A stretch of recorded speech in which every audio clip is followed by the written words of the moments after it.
Anime 的黑兔带着惊艳的可动横空出世，如今白兔又带着海量的特效件卷土重来。如果要我给如今 Anime 系列评选出最良心的性价比之选，那我绝对推荐手里这台高达 Mark II 傲骨式药。简单对比一下吸塑包装，其实配件部分的差别并不大，白兔有的枪和炮啥的，黑兔都有，而黑兔多的是印了机体编号的肩甲和配件等东西，所以黑兔也并不是不良心啊。但你看看白兔给的这一大堆，虽然都是以前配件包的同款吧，但对于把玩来说，还得是特效件给力啊。那剩下的配件就是常规的光束枪、耳机、快乐筒、弹夹啥的了，还有一个替换用的天线。出了那么多白兔了，也就这么些东西吧。手型方面一共给了5对，握拳、握持、握枪和2对开掌手，我认为做的都很不错。首先是比例很大，然后指头的细节刻画也很好，没有糊作一团。OK， 那么主体方面，上来先看到大家最在意的一点就是这个脸歪了。其实把黑兔拿出来对比一下，你就会发现大差不差的，反而黑兔是因为脸太黑了，所以迷惑住了大家。这么说吧 ，Beyond 的万代出了这么多款的高达，我买到手的脸正的概率甚至可能不足2成。之前的屠杀短剑更是给我气笑了，而这次的白兔相比黑兔来说，甚至是加量不加价了，那只能包容了，还能咋办呢？只能是顺带问候一下戴哥的家人呗。说回主体啊，马克兔是提坦斯为了延续高达这个神圣的代号而传出来的机体，甚至为了血统的纯正呢，所有的技术人员全部来自联邦。说是这么说啊，但是后期设定里的试验0号机不还是偷的阿纳海姆的 GP01的资料吗？该机在格里普斯1号进行了秘密的研发，但还是老生常谈的成本问题，所以最后也只生产了4台。然而上来就被武斗大师卡缪偷了3号机，到傲骨被涂成了白色。更好笑的是，最终3台都到了傲骨的手上。没错，黑兔默认的3号机编号就是卡缪的这台白色的马克兔了，来一张自己打自己。马克兔最大的秘密就是它的全可动式骨架了，继从设计开始就将装甲、武装与骨架进行分离。简单来说呢，就是 MG 的概念。这样的好处呢，就是让 MS 的动作更加拟人，驱动效率与运动性能都能飞跃式的上升。而且这可不是利克迪亚斯那样的视作型可动骨架，这套骨架的资料甚至直接帮助阿纳海姆突破了 Z 计划的技术瓶颈。那这骨架具体厉害在哪里呢？比如就像这样。开个玩笑哈，我们来仔细的看一下这台 R 魂是怎么展示这种骨架超可动的。首先这个头部做了一段脖子处的异形式拉伸关节，拜这个关节所赐，低头能达到接近60度的幅度。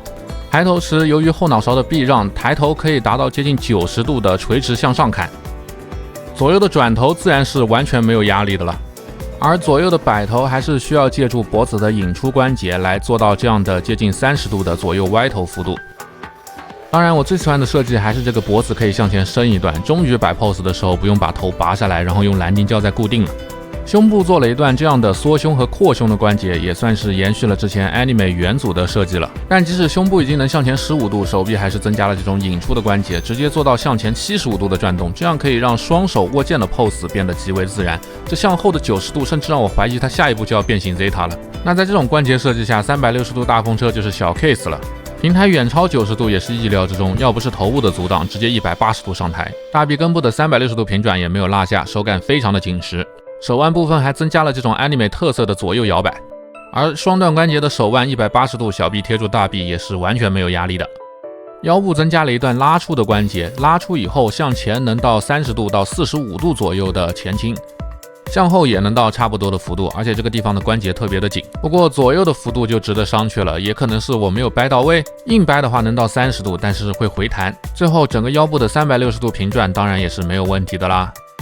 来看到裙甲，首先前裙甲能上抬超过90度，侧裙甲也能上抬一定的幅度，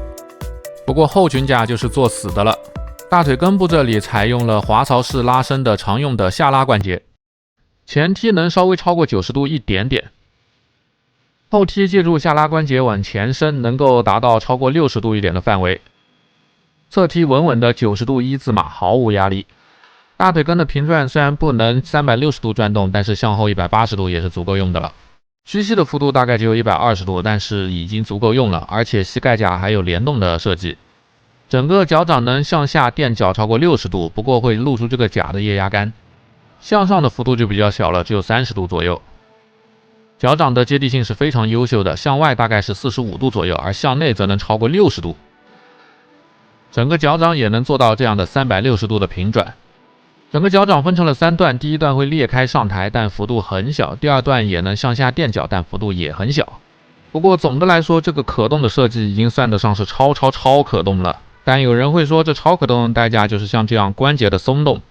不着急，设定上说了，这套骨架由于材料问题，加上可动轴数量极多，不仅柔性和刚性的处理不当会导致脚软，甚至因为磨损比以前的机体严重得多，4号机在做高机动实验时直接击毁人亡。所以连软骨病这种问题都是由设定来背书的。再来看到本体的细节，马克兔虽然是高达，但是外甲却不是高达尼姆合金，只是普通的钛合金陶瓷复合材料，主要还是考虑到了当时光束兵器的普及，反正也挡不住光束，干脆减重，提高机动性，还能躲得快一点。后面的摆饰也是这个思路。那 Anime 的马克兔这成型色也确实没什么好看的，毕竟不是卡魂的全涂装，这些喷口能给你做成这样的嵌套分件已经很不错了。如果你嫌素，上点水贴喷层消光保护应该会好不少。背包方面，设定中马克兔用的是塔基姆公司重新设计的核熔路，出力比原组高了 40%， 所以不仅给了4个主喷口，还有2个副喷口，而且副喷口既能当可活动的光剑的基座，又能辅助做 M-back 机动，非常高效的设计。这里这台马克兔也是做了很好的还原。最后是武装方面，首先是这把高性能的火箭筒，不仅有2段的独立转动，而且弹仓也可以取下来，然后通过连接扣挂在腰间。这把可是货真价实的快乐筒平替啊，不是利克迪亚斯的那把粘土火箭筒，而且可以打散弹，特效件给的也贼帅。之后要是出南瓜饼的话，就能还原经典一战了。然后就是2把光束军刀了，马克兔的光束军刀是方形的剑柄，而且出力也是第一梯队的那一道，毕竟和原组一样，定位都倾向于白云战的特化。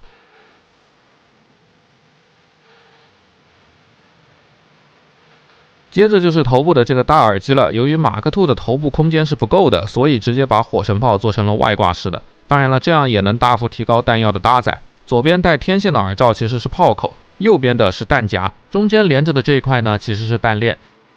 接着是这把光束步枪，不仅折叠收纳的结构被完美的还原，而且 E-Pack 的功能细节也是完美的做了出来。枪体不用时可以把尾端折叠，然后挂到腰间，这里也是给还原到了。更牛的是，枪身上的调整模式按钮也给还原了。那这把枪有2种模式，大出力和正常的出力。正常出力下，一个弹夹可以打7发，而大出力下就只能打3发了。一般卡缪2手狙击式的拿枪的话，就是在打大出力模式了。